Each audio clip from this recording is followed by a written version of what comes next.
Hello, আসসালামু আলাইকুম। Shrabani's village food থেকে আপনাদের সকলকে স্বাগতম। আজকে আমি নিয়ে এসেছি এই শীতের পালং শাকের কচুরি। এই শীতের সকালে কিংবা রাতের ডিনারে গরম গরম বানিয়ে ফেলুন এই মজাদার পালং শাকের হিঙের কচুরি।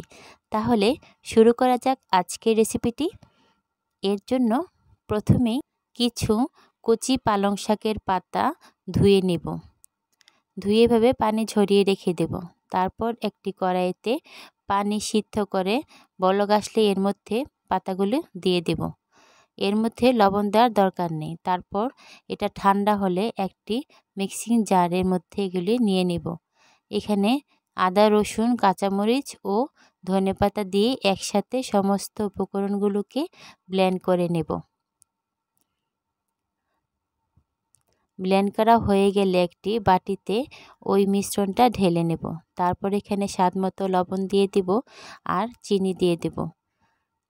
তারপর এখানে 1 চা চামচ জোয়ান নিয়ে নেব। এখানে 2 হাতের তালুতে ঘষে দিয়ে দেব। আর এই কচুরির আসল টেস্টটা পেতে হলে এখানে হিং 1 চা চামচ দিয়ে দেব। তবে আপনারা যদি হাতের কাছে না পান তাহলে হিং ও জোয়ান ছাড়াও এটা বানাতে পারবেন।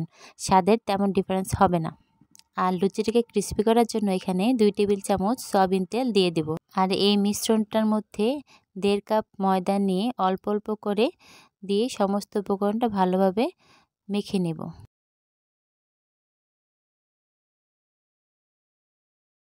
ভালোভাবে মাখা হয়ে গেলে ডোয়ের উপরে তেল মেখে 10 মিনিটের জন্য ঢেকে রেস্টে রেখে দেব।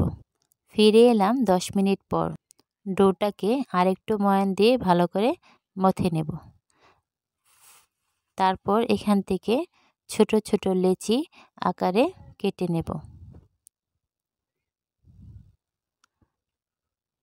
কচুরি লুচি থেকে একটু বড় আর মোটা হয়ে থাকে।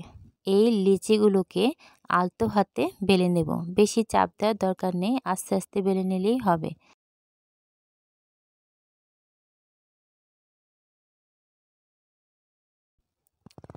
সবগুলো কচুরি এভাবে বেলে নেব।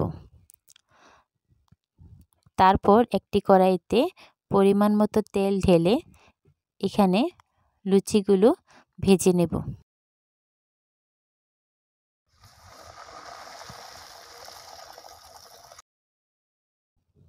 লুচিগুলোকে ভালোভাবে ফুলে ওঠার জন্য এখানে তেল ভালোভাবে গরম করতে হবে।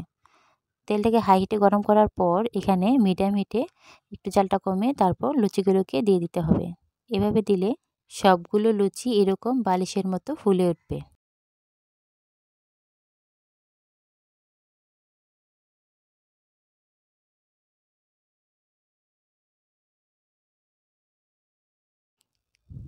এইভাবে সবগুলো ফুলকো ফুলকো লুচি আমাদের তৈরি হয়ে গেল।